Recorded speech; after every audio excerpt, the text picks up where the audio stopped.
بيكم. النهارده هنعمل سوا اخطر تركه للمكرونه على الفحم وكفته الحاتي، طعمها هيخليكوا تدمنوها. هنبدا بالكفته. اول حاجه معايا بصلايه متوسطه بيضه، والتركه هنا بقى اني بشوي الفلفل الاحمر قبل ما استخدمه علشان يديني نكهه التدخين المميزه. ومعايا نص كيلو من اللحمه المفرومه الملبسه. العصاره اللي بتنزل من الفلفل المشوي مش برميها، بشيلها على جنب، وهفرم البصل والفلفل سوا واصفي ميتهم، وهضيف عليهم اللحمه والبهارات اللي هي عباره عن ملح وفلفل وبهارات لحمه او 7 بهارات وبابريكا مدخنه وشويه من القرفه ومعلقه صغيره مليانه بيكنج باودر، وافرمهم سوا لحد لما اللحمه تتداخل كويس مع المكونات.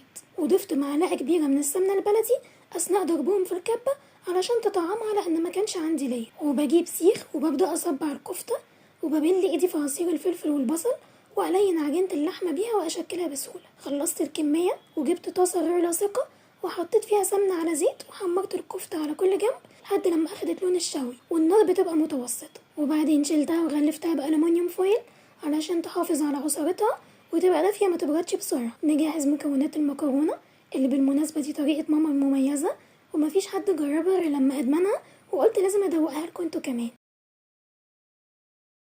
معايا كيس مكرونه سباجيتي وطبق طماطم حسب تقل الصلصه اللي بتحبوه، ضيفوا الطماطم. ومعايا بصلايه بيضه وحمرا صغيرين وتوم مفروم وفلفله خضرا صغيره، واللي بيحب الشطه يضيف نص قرن شطه حمرا او خضرا. فرمت البصل والفلفل والثوم سوا وحطيتهم في طبق ودعكتهم ببهارات عباره عن ملح وفلفل وكزبره ناشفه وشويه قرفه. حله سخنه على النار، هننزل بالخضار المفروم يتشوح ويدبل معانا، وهزود شويه كزبره ناشفه وفلفل اسود. وبعدين هننزل بعصير الطماطم واقلب واسيبها تغلي شويه، وبعدين ادوق الملح واظبطه واغطيها تتسبك واقلبها من وقت للتاني. وبعد ما بتتسبك بجيب طبق صغير من بتاع السبوع ده، هتلاقي كل بيت عنده منه اكيد، وبكون مسخنه فحمه وبحط الطبق على وش الصلصه وبحط الفحمه، وبجيب معلقه من الدهون اللي نزلت في طاسه تحمير الكفته وهحطها فوق الفحمه واقفل الغطا بسرعه واسيبها لحد لما افتح والاقي الدخان وقف، وابدا اضيف المكرونه المسلوقه على الصلصه واقلب. وحان الان موعد تناول الغداء.